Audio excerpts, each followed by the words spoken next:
Hi.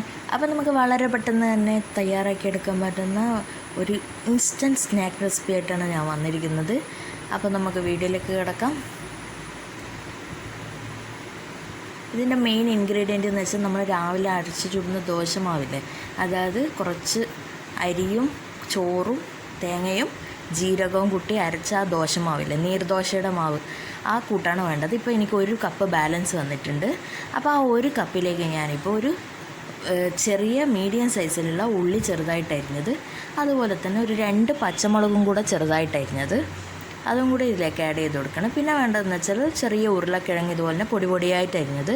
പിന്നെ നമുക്കതിലേക്ക് 2 table spoon കോൺഫ്ലോറും കൂടെ വേണം. ഒരു ക്രിസ്പിനെസ്സിന് വേണ്ടിയിട്ടാണ് കോൺഫ്ലോർ ചേർക്കുന്നത്. അപ്പോൾ പിന്നെ നമുക്കതിലേക്ക് വേണ്ടതെന്ന് വെച്ചാൽ നമ്മുടെ സാധാരണ അവലില്ലേ, ആ അവലും കൂടെ ഒരു 1/2 കപ്പ് അവലാണ് ഞാൻ എടുത്തിരിക്കുന്നത്.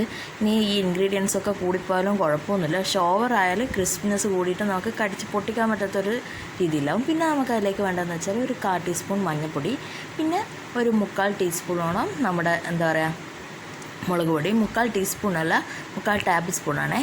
അപ്പോൾ മുളക് പൊടിയും കൂടെ ചേർത്ത് നന്നായിട്ടൊന്ന് മിക്സ് ചെയ്തെടുക്കുക. ഇനി എക്സ്ട്രാ സ്പൈസസ് എല്ലാം വേണമെങ്കിൽ നിങ്ങൾക്ക് ആഡ് ചെയ്യാം കേട്ടോ. ഞാനിപ്പോൾ ഇതിൽ ഇത്ര ആഡ് ചെയ്യുന്നുള്ളൂ, ഇതന്നെ മതി നമുക്ക്. അപ്പോൾ ഇനി നമ്മൾ ഓൾറെഡി മാവിൽ കൂട്ടിൽ ഉപ്പുണ്ട്. അപ്പം നമ്മൾ ഇത്രയും ഇൻഗ്രീഡിയൻസ് ചേർത്തുകൊണ്ടൊന്ന് ബാലൻസ് ചെയ്യാൻ വേണ്ടി ഉപ്പ് കൂട്ടാം. ഇനി നമ്മുടെ എണ്ണ നന്നായിട്ട് തിളച്ച് വരുന്നുണ്ട്. ഇനി നമുക്ക് ഓരോ ചെറിയ ബോളുകളാക്കിയിട്ടോ, അല്ലെങ്കിൽ നമ്മുടെ കയ്യിൽ ബോളുകളാക്കാൻ പറ്റില്ല, അല്പം ലൂസാണ്. അപ്പോൾ കൈ കൊണ്ടോ സ്പൂണ് കൊണ്ടോ ഇതുപോലെ ചെറുതായിട്ടൊന്ന് ഇട്ട് കൊടുക്കുക. ഓവർ വലിപ്പം പാടില്ല, കാരണം നമ്മൾ ഉള്ളിലുള്ള ഉരുളക്കിഴങ്ങൊക്കെ നമുക്ക് വെന്ത് കിട്ടാൻ വേണ്ടിയിട്ട് ചെറിയ രീതിയിൽ ഇട്ട് കൊടുക്കണം.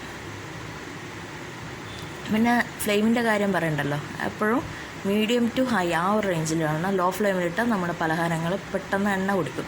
അതുകൊണ്ട് ഒരിക്കലും ലോ ഫ്ലെയിമിലിട്ട് എണ്ണ പലഹാരങ്ങൾ തയ്യാറാക്കാൻ പാടില്ല. അപ്പോൾ ഇതൊക്കെ നന്നായിട്ട് വെന്ത് വരട്ടെ. അതിനിടയ്ക്ക് ഇതുവരെ എൻ്റെ ചാനൽ കണ്ട് സബ്സ്ക്രൈബ് ചെയ്യാത്തവരുണ്ട്, പ്ലീസ് ഒന്ന് സബ്സ്ക്രൈബ് ചെയ്തേക്കണേ. നിങ്ങൾക്ക് വീഡിയോ ഇഷ്ടമാകുകയാണെങ്കിൽ ഒന്ന് സബ്സ്ക്രൈബ് ചെയ്തേക്കണേ. തൊട്ടടുത്ത ബെല്ലൈക്കൺ കൂടെ ക്ലിക്ക് ചെയ്യുക. കൂടെ ഓൾ എന്ന ഓപ്ഷനും കൂടെ പ്രസ് ചെയ്താൽ ഞാനിടുന്ന പുതിയ വീഡിയോസും നിങ്ങൾക്ക് ലഭിക്കുന്നതാണ്.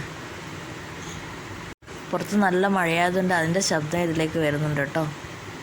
അപ്പോൾ നമ്മുടെ ഇത് ഏകദേശം വെന്ത് കിട്ടിയിട്ടുണ്ട്. നമുക്കിത് കോരി മാറ്റി ഒരു പ്ലേറ്റിലേക്ക് ഇട്ട് കൊടുക്കാം.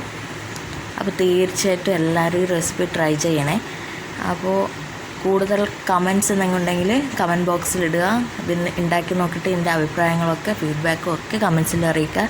എന്ത് വീഡിയോസൊക്കെ വേണ്ടതെന്ന് വെച്ചാൽ അതും കമൻറ്റ് ബോക്സിൽ ഇട്ട് കഴിഞ്ഞാൽ ഞാനത് ചെയ്യാൻ ശ്രമിക്കാം. Okay, bye. Thanks for watching.